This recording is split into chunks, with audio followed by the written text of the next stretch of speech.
melintas di jalan Surabaya Gresik masuk kota Surabaya dan masih baru keluar dari perbatasan. Dan seperti yang teman-teman lihat, kalau yang terbiasa lewat sini atau mungkin setidaknya pernah, kita pasti tahu dengan rel kereta api yang satu ini. Oke, lanjut. Kita akan melewati tikungan di mana kita akan memasuki wilayah Romo Kalisari ya. Kita masih di wilayah Romo Kalisari yang akan menuju ke daerah Margomulyo. Tapi sebelum itu di Tambak Osowilangun dulu ya. Nah, biasanya di sepanjang jalan ini itu mulai padat. Tapi kalau untuk yang di Romo Kalisari ini sepadat-padatnya paling padat merayap, kecuali yang arahnya ke Gresik.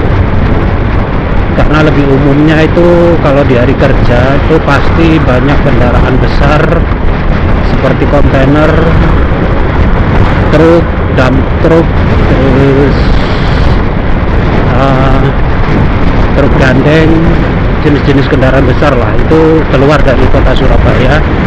Dan untuk yang masuk itu sedikit karena mungkin jadwal pengirimannya itu berbeda dengan jadwal yang ke arah keluar.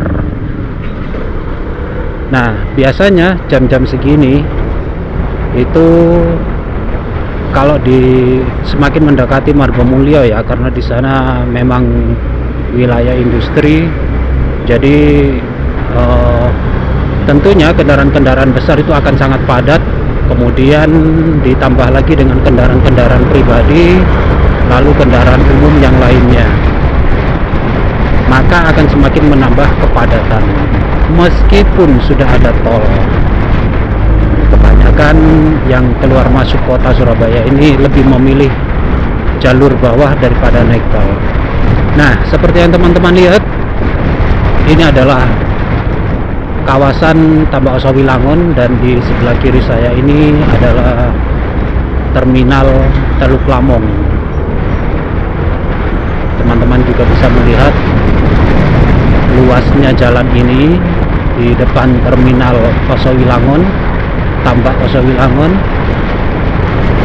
yang tentunya jarang terjadi macet di sini karena jalannya yang cukup lebar, baik di arah Surabaya maupun ke arah Gresik. Akan tetapi, nah, beberapa meter dari sini, kita akan langsung bertemu dengan kemacetan. Kenapa? Karena mulai dari kawasan ini itu sudah mulai banyak industri, dan jadi harus lebih hati-hati ketika mulai mendekati wilayah ini. Dan seperti yang saya bilang, teman-teman bisa lihat di sebelah kiri saya ini kontainer-kontainer berjajar seperti sedang antri masuk, karena di situ ada depo di depan sana. Banyak depo di sini, terminal peti kemas, sehingga untuk keluar masuknya barang pada hari kerja seperti ini terjadi antrian yang sangat panjang.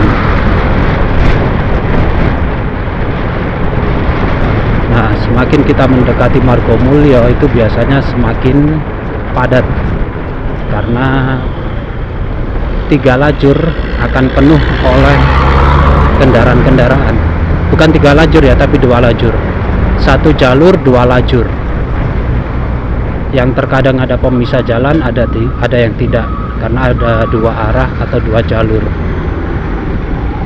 Nah, seperti ini teman-teman, ada kontainer yang keluar masuk. Nah, itu terminal peti kemas.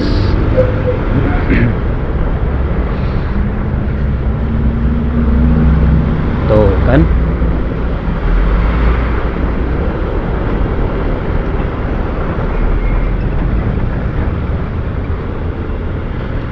Kalau untuk saat ini mungkin saya bisa bilang ini masih padat merayap ya, karena kita masih bisa berjalan dengan lancar meskipun secara perlahan-lahan. Biasanya itu kalau udah padat, wah susah melintas, artinya kecepatan itu bahkan terkadang kita berhenti lama, sehingga tidak hanya mengurangi kecepatan tapi kadang sampai berhenti lama. Bisa dilihat ya, dump truck seperti ini yang mendominasi jalan Surabaya Gresik. Apakah mereka salah? Ya tentu saja tidak, karena ini memang sudah jalur provinsi yang dikhususkan untuk kendaraan-kendaraan baik besar maupun kecil, baik kendaraan umum maupun kendaraan pribadi, untuk melintas keluar masuk kota Surabaya.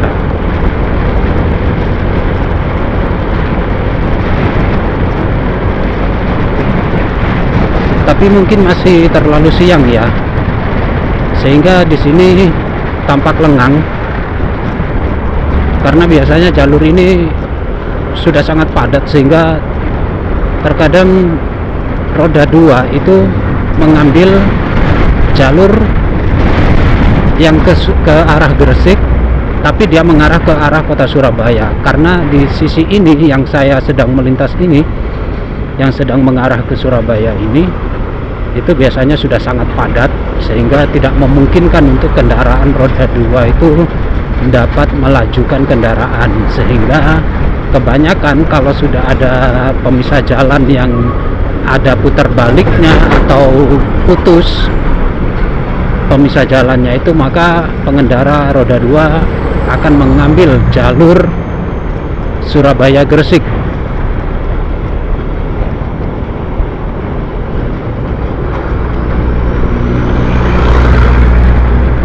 Tapi saat ini sedang lengang, jadi mungkin karena masih terlalu siang. Kalau sudah jam sore biasanya ya, agak-agak sore gitu, jam 3, jam 4, itu jam-jam orang pulang kantor, jam pulang kerja. Nah, itu kepadatan akan benar-benar terasa di sini. Mengapa? Ya karena semua berbarengan. Kalau dulu entah tahun berapa saya lupa, itu pernah diperketat dan benar-benar diterapkan untuk kendaraan besar, kendaraan truk, kontainer dan sebagainya. Itu kalau sudah jam 4 sore itu dilarang keluar, dilarang melintas. Tapi kalau yang sudah terpaksa, maka dibiarkan dulu melintas sampai dia keluar dari area. Artinya area yang sudah dinyatakan bahwa ini area rawan, area padat, sehingga yang belum keluar itu tidak semakin mendominasi. Nah, barulah nanti kalau sudah jam 19 atau jam 7 malam, itu baru kendaraan besar diperbolehkan keluar lagi, sehingga tingkat kemacetan yang sangat tinggi benar-benar dapat ditekan.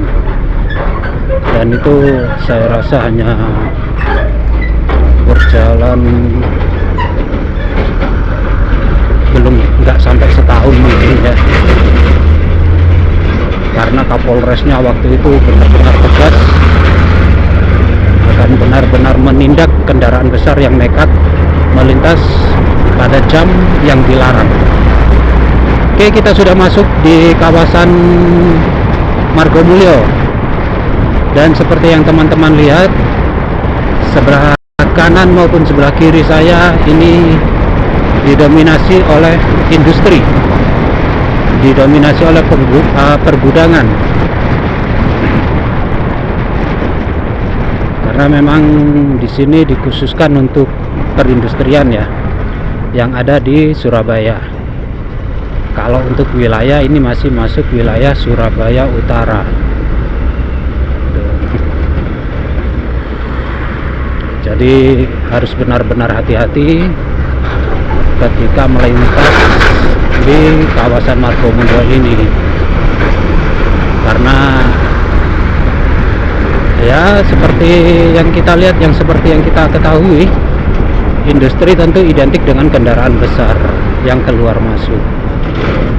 Dan dulu itu di sini juga dikenal jalur tengkorak karena saking seringnya disebut jalur maut, karena seringnya terjadi kecelakaan.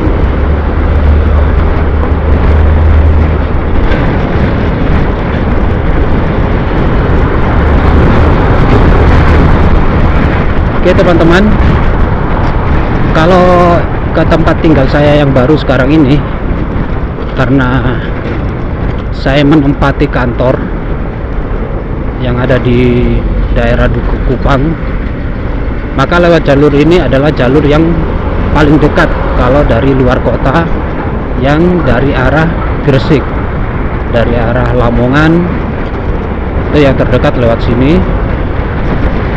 Karena dari kawasan Surabaya Utara ke kawasan Surabaya Barat,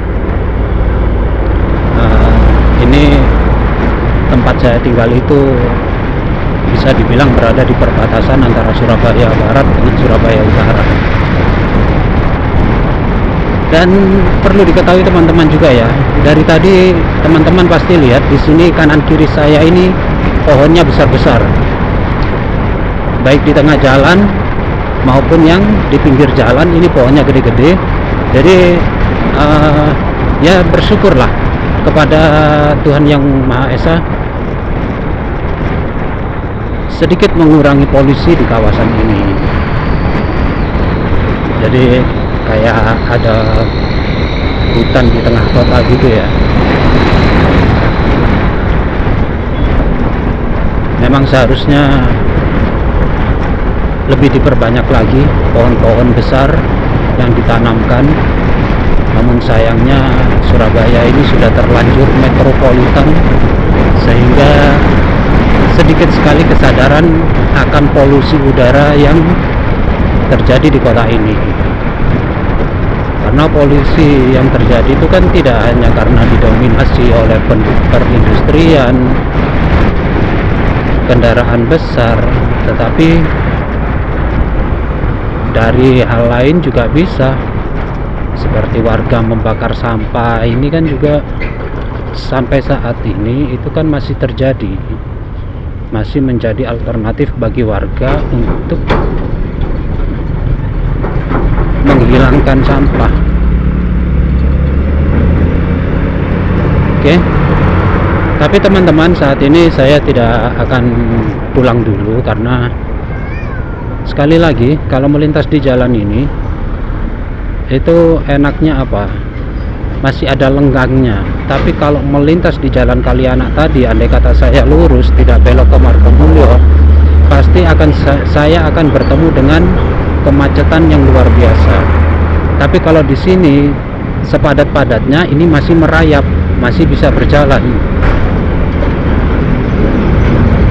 Padahal jalannya lebih sempit daripada jalan Kalianak. Nah, di sini juga sama, ada banyak kendaraan besar yang juga melintas, tapi tidak terlalu mendominasi, karena di kawasan sepanjang jalan ini, yaitu jalan Tandes atau kawasan Manukan kalau orang Surabaya menyebutnya atau mengenalnya, sampai ke Banyu Urip, sampai ke Duku Kupang, ini sedikit sekali perindustrian. Kawasan ini didominasi oleh perkantoran dan rumah warga. Jadi untuk kendaraan besar ya sedikitlah yang keluar masuk di sini.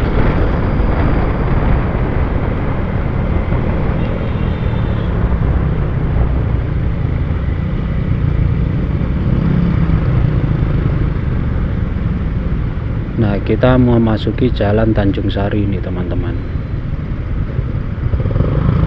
Di ujung sana itu lampu merah. atau dalam bahasa bakunya traffic light. Ini sehingga ketika TL-nya merah maka terjadi kemacetan atau penumpukan kendaraan seperti ini. Tapi ini tidak akan lama teman, karena TL-nya juga durasinya cukup panjang ketika sudah hijau, dan durasi TL merahnya itu lebih singkat ketimbang TL hijau.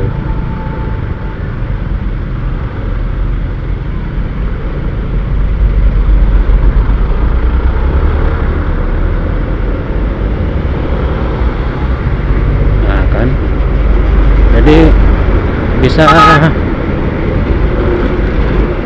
langsung meninggalkan tempat, artinya apa ya, segera memudar kemacetannya, enggak seperti di mana, di depan Pasar Turi itu. Aduh, itu sepertinya TL tersingkat se-Surabaya itu, TL terngawur kalau menurut saya, karena kendaraan baru gerak juga cepat sekali untuk merah lagi. Di Keputaran juga gitu.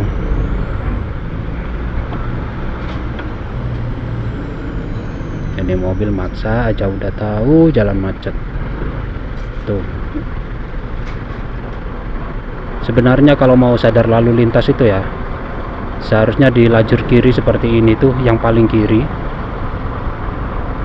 ini harus ada space untuk roda 2 sehingga tidak semakin memperparah kemacetan. Kadang ya nggak ada bedanya juga antara pengendara roda 2 dengan pengendara roda 4, karena sama-sama saling tidak menyadari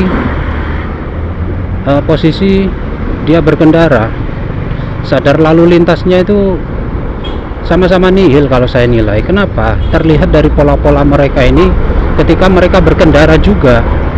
Seperti halnya ini ada 2 lajur, kan seharusnya semakin besar semakin ke kanan kalau untuk jalan umum seperti ini. Tapi kalau aturan tata tertibnya harusnya paling kanan itu hanya untuk menyalip. Jadi di tengah itu adalah untuk lajur kendaraan roda 4 ke atas. Nah, bagi yang ingin menyalip maka hanya diperbolehkan ke kanan sebentar sampai dia selesai menyalip, baru balik lagi ke tengah. Harusnya begitu tata tertibnya. Dan untuk lajur paling kiri itu, karena ini bukan jalan tol atau jalan protokol, maka seharusnya ada kesadaran dari pengendara roda 4, paling kiri ini untuk roda 2. Begitupun sebaliknya, harus ada kesadaran pula dari pengendara roda 2 bahwa lajur tengah dan paling kanan itu untuk roda 4, atau mengambil lajur kanan dari posisi dia hanya untuk menyalip, hanya untuk mendahului. Begitu. Ini kan akhirnya karena roda 4 mepet-mepet ke kiri terus, yang pengendara roda 2 akhirnya jadi ngambil sebelah kanan seperti saya ini, karena lajurnya sudah diambil oleh roda 4 gitu. Dikurang ini lajurnya, harusnya ada 3 lajur. Lajur kiri, lajur tengah, lajur kanan. Sehingga insya Allah kalau paham tata tertib berkendara, kemacetan itu bisa dihindari.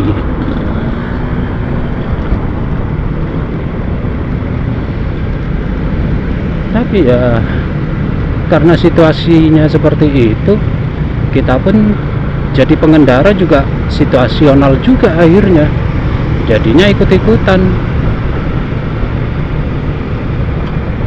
Apalagi kalau kita terburu-buru tuh, wah sudah nggak menyadari dulu mana kanan, mana kiri, mana depan, mana belakang, asal dia melaju aja udah. Penggunaan spion juga jarang sekali, teman-teman bisa lihat lah ketika berkendara ya, banyak yang mengabaikan fungsi spionnya. Ada yang kadang kacanya sampai tengkurap, kadang ada yang sampai berbalik 180 derajat. Ini kan pola-pola yang tidak bagus nih kan. Akhirnya roda 2 jadi mengambil lajur kanan karena roda 4 berlama-lama di sebelah kiri, berlama-lama di lajur roda 2. Ini kita mau tertib gimana di Indonesia ini kalau sama-sama tidak saling menyadari. Dan yang paling parah, sudah menjadi tradisi di Indonesia itu, kalau misal terjadi kecelakaan, maka kendaraan yang lebih besar ini yang pasti akan dipersalahkan. Misal motor roda 2 dengan roda 4, nanti yang menjadi salah pasti yang roda 4. Ini kan tradisi-tradisi konyol yang terjadi di Indonesia. Dan itu pun terkadang diamini oleh petugas ketika dilakukan pemeriksaan, olah TKP. Tuh. Kan repot. Yang satu penegakan hukumnya tumpang tindih, tebang pilih. Di satu sisi yang menjadi orang pelaksana atau terdampak peraturan ini, yaitu kesadarannya terhadap peraturan sedikit sekali.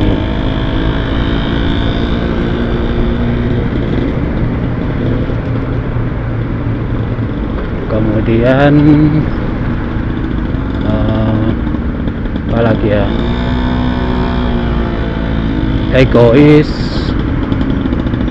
tata tertib itu diabaikan, tidak saling menyadari.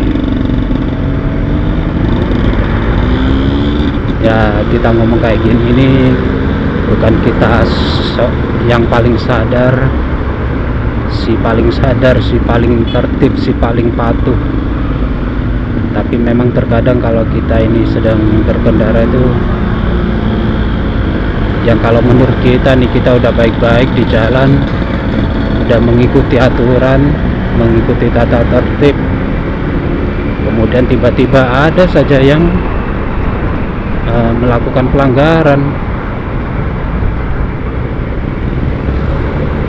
kan jadi jengkel jadinya.